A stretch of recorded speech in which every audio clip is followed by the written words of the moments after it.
Hi, I wanted to show you all of the clay that's come out right here. This is in front of the well, and then we'll walk over to where they pumped it out.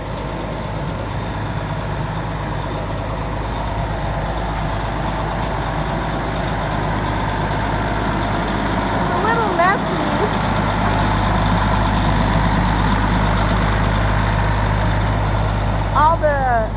This is where the foam was at. So if you notice, over here, since they hit water yesterday, it's actually got water coming out quite a bit. But right here, this is what the foam is now turning into, a really soft mud. So, you know, even 400 and something feet, this is all, you know, that has come out. And then here's the pipe